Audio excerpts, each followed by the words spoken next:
The following broadcast is brought to you by the iGolf Sports Network. The Women of Golf show is sponsored by the iGolf Sports Network and Golf Tips magazine. iGolf Sports is a live stream broadcast and media production company providing quality programming designed to attract the golfing enthusiast. And Golf Tips, the game's most in-depth instruction magazine, with insightful reviews on the latest equipment, tips from top teaching professionals, helping you improve your game from tee to green.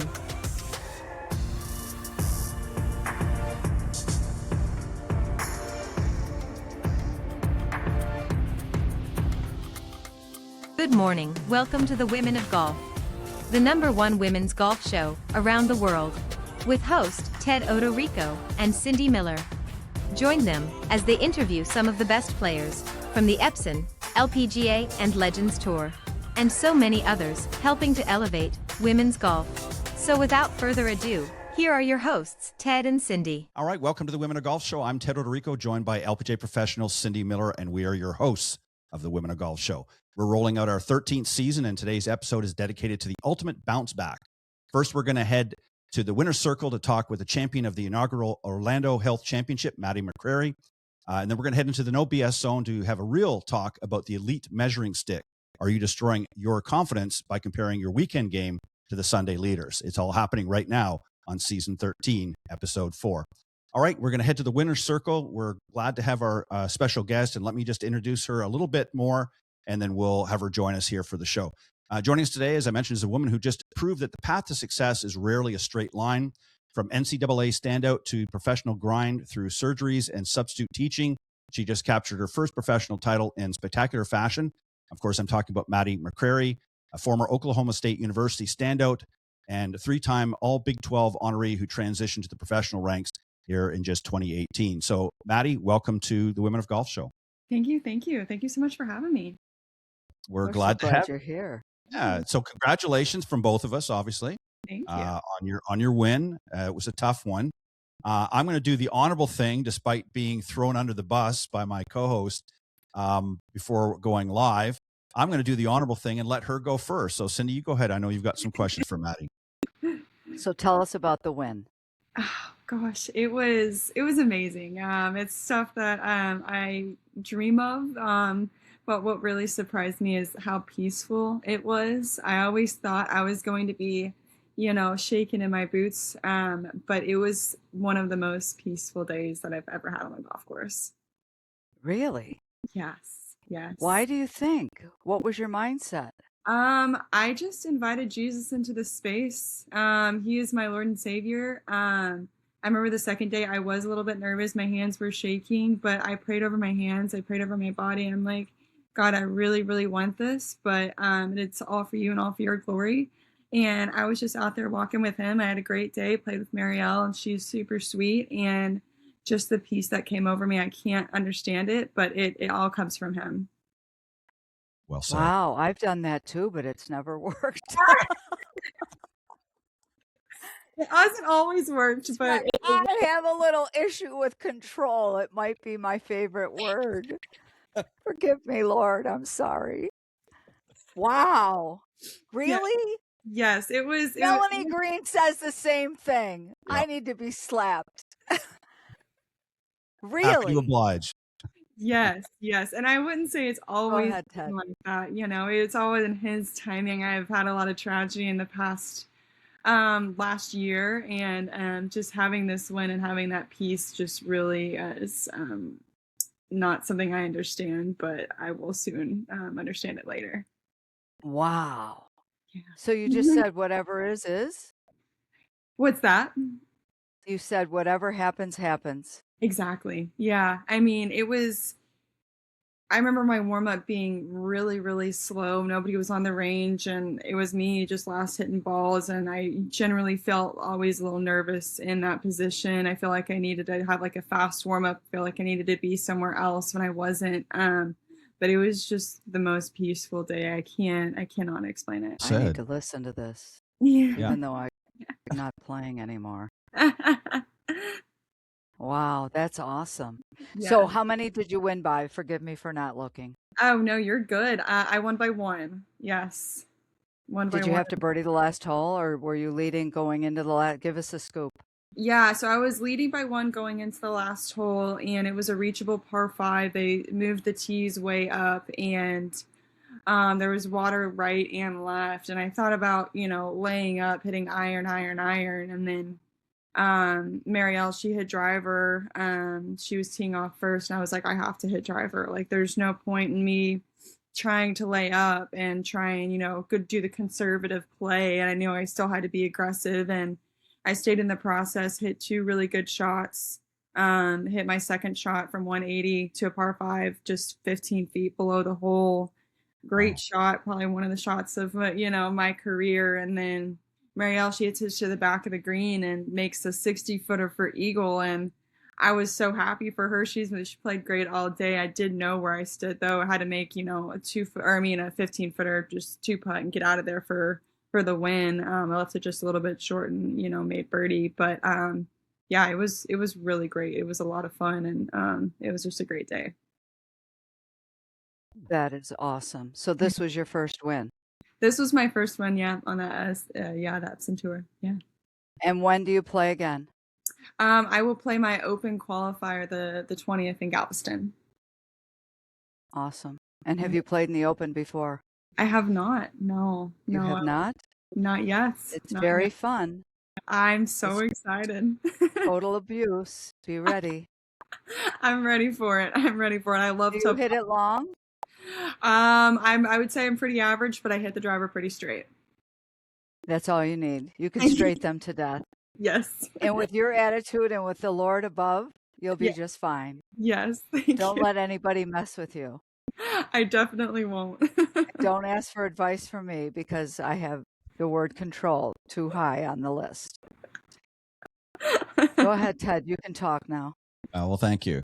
You're welcome. Thank you for parting the Red Seas.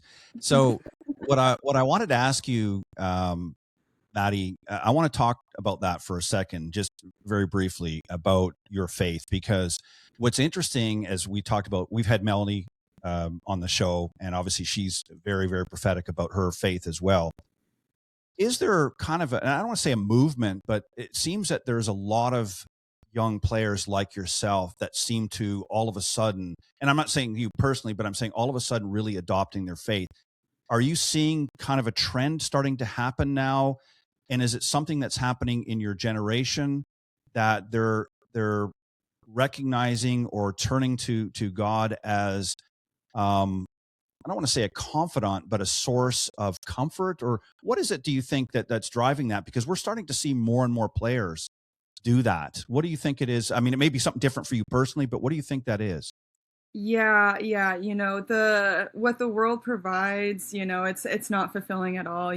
Jesus is the ultimate fulfillment. And speaking on the Epson Tour, like, our community out there for Bible study has grown so much. I think just, co-leading it and things like that, like, it's gone from, when I first got out there to, a couple players, like 2 or 3. Now we have like almost 30 people coming on a regular basis, with it being staff, with it being caddies and stuff like that. And it's just been beautiful. I think just what God provides is just the peace out there. We really need that. The lifestyle is very, very tough, from traveling to, staying in different people's homes.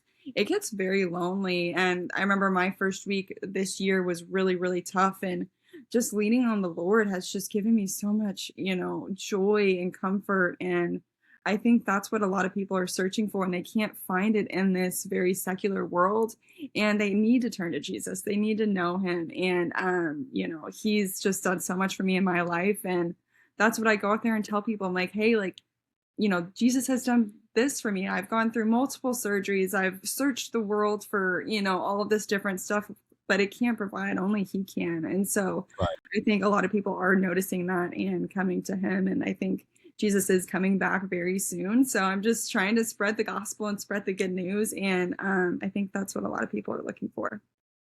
That's incredible, to go from a couple of players to now all of a sudden, 30 plus players in such a short period of time. And it's obviously continuing to grow. I think you're right. I think everybody in general, but I think particularly our youth and future generations are really looking for answers, and they're not getting them, as you said, in the mainstream.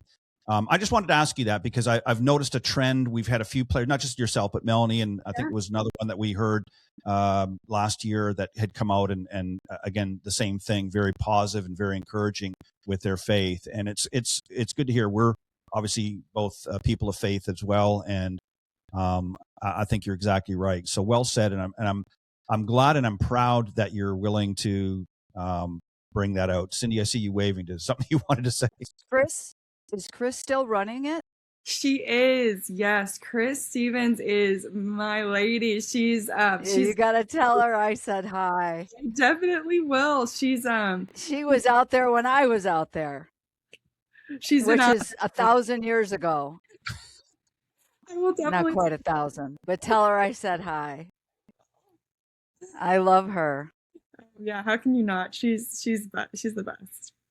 Yeah. Wow, isn't that something?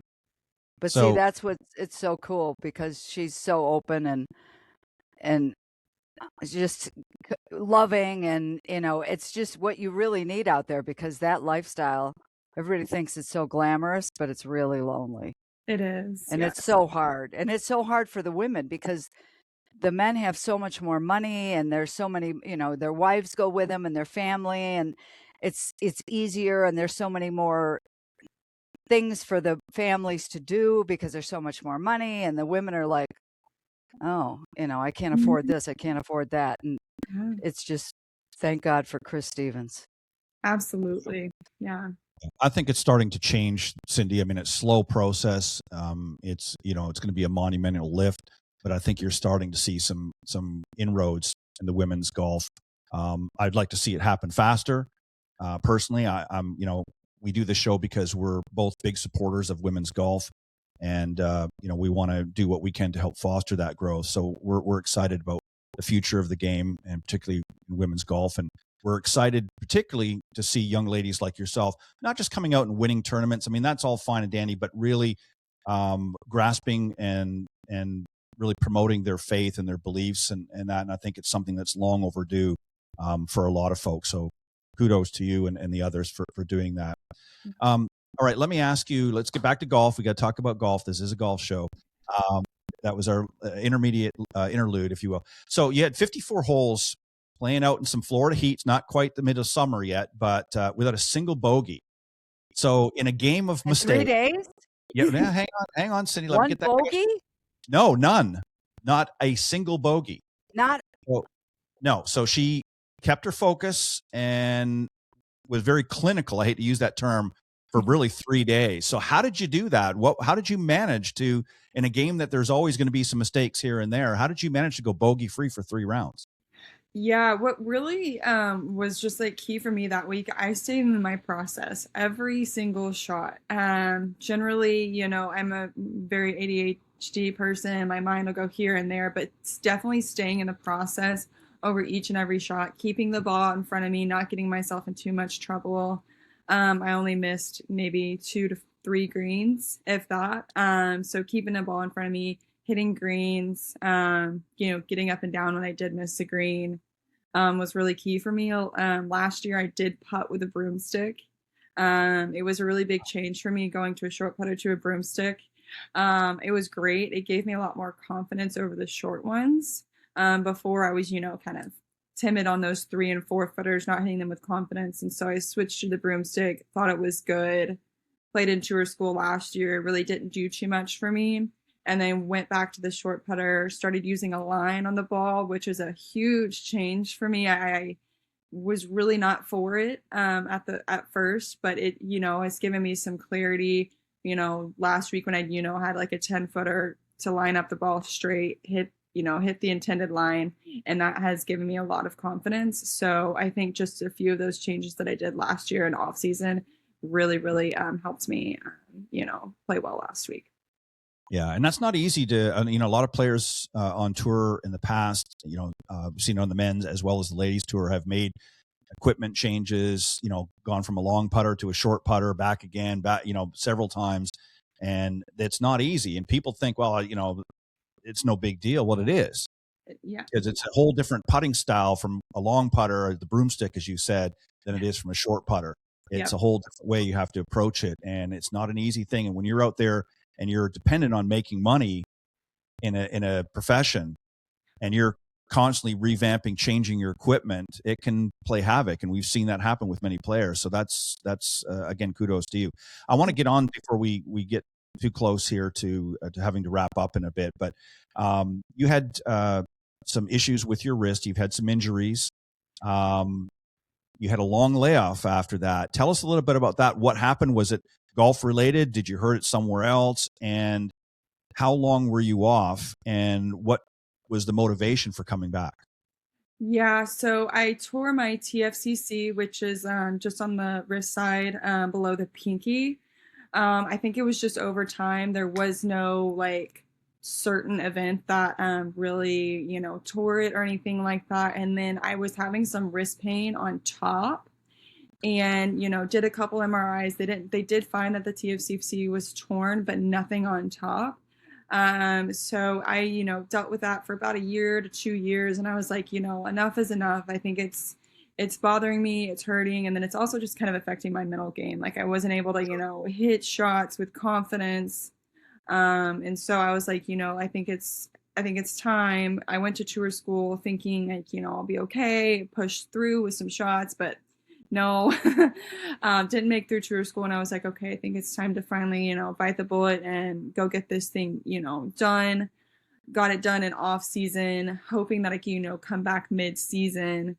They did find it was kind of exploratory. They repaired the TFCC, but on the top they found a lesion in between some muscle fibers that they couldn't see on the MRI.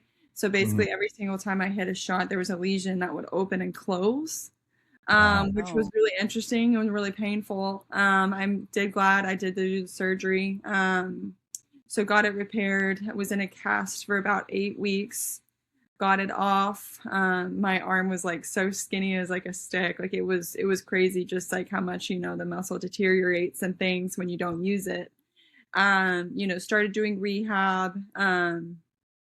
Wasn't, working very well, and got re-put back in a cast to let it heal some more. And during that time, my parents, growing up, they're retired now, but they were both elementary PE teachers. And my dad was like, well, you just can't, sit on the couch. You got to go make some money somehow. So I substitute taught for a while. I have a lot more appreciation for teachers now and for what my parents did.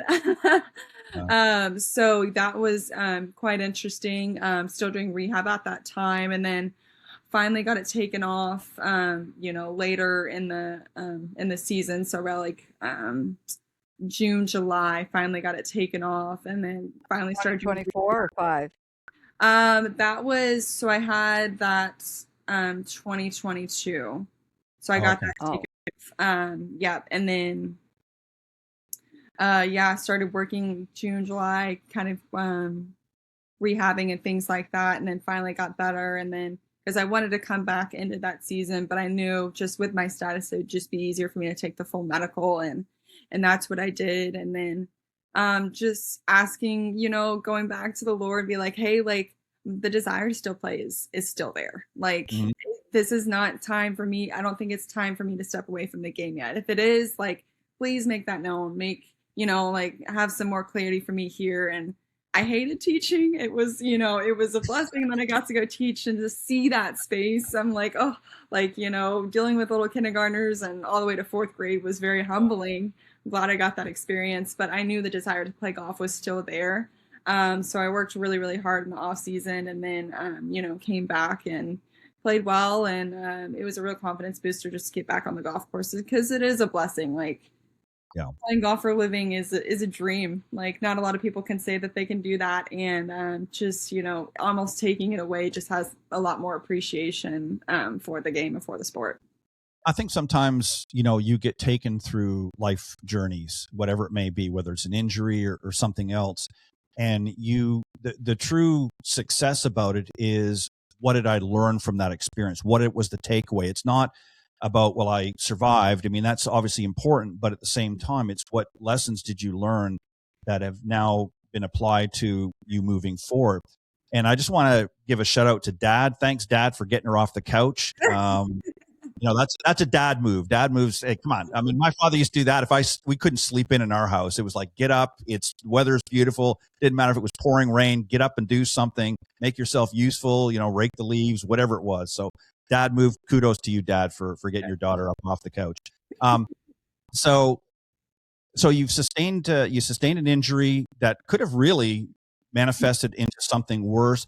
Could have potentially even ended your career. There's been players that have had serious injuries, but you muscled through it and you went from, with this win, it's taken you from in the low 60s to the number 2 spot, race for the card. So that has to be a pretty big boost in itself. So my question to you is, you've got the win, you're excited now, you're probably still in a little bit of shock because it was just not this past week, but the week before.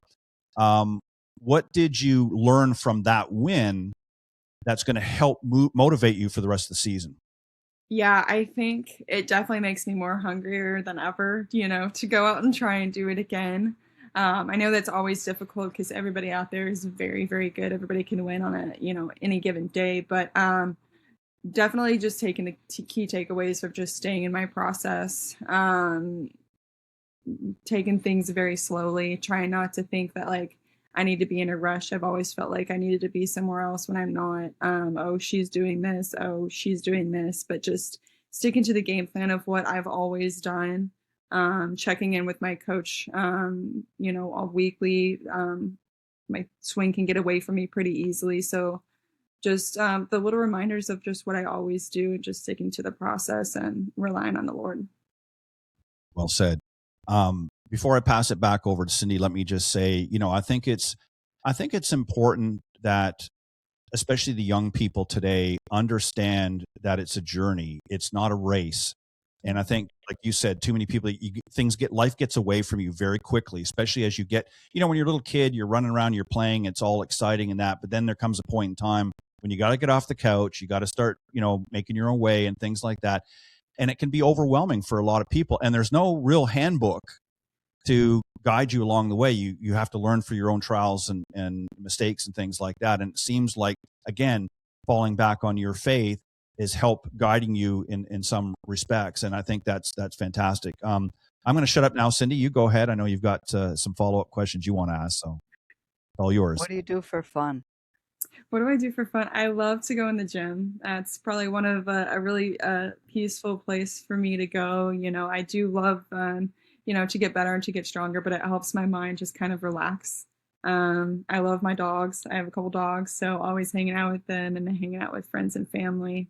I know golfers really don't have too many hobbies, but those are just something that I love to do.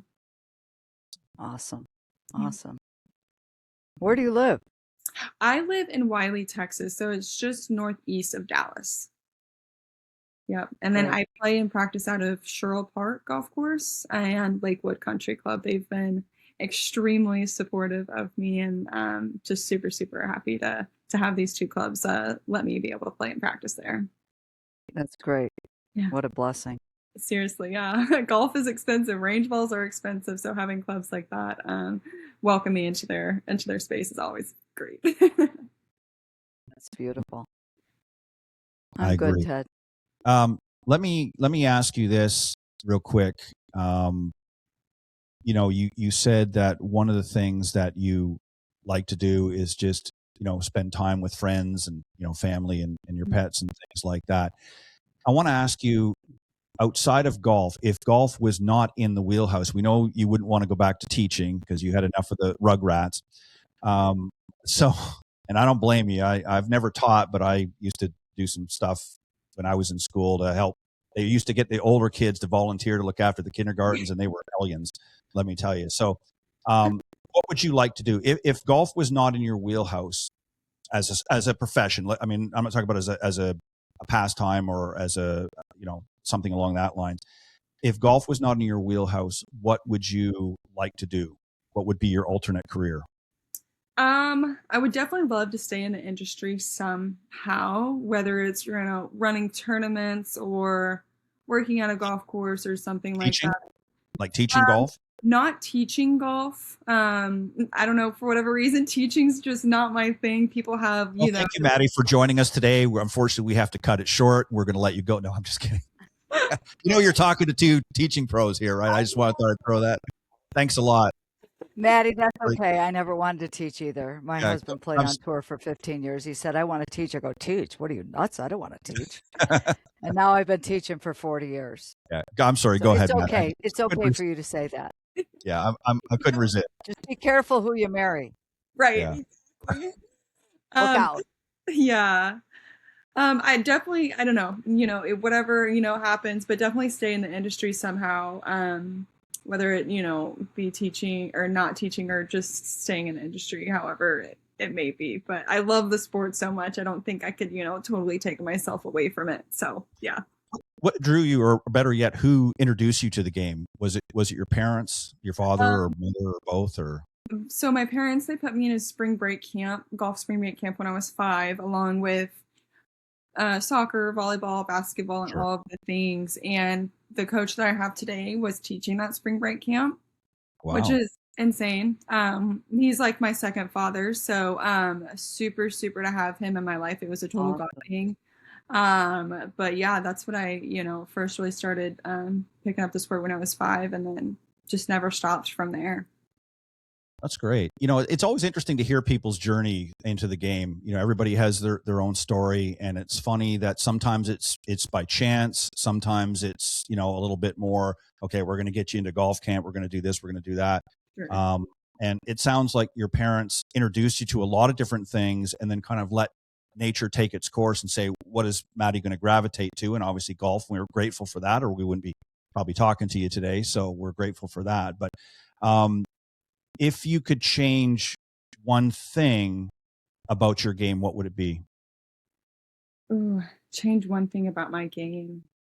To obviously improve. If there's one thing that, and I don't say it as a flaw, but let's say you have one area of your game that I really wish I could change because I think it would improve or make it better. What would that be?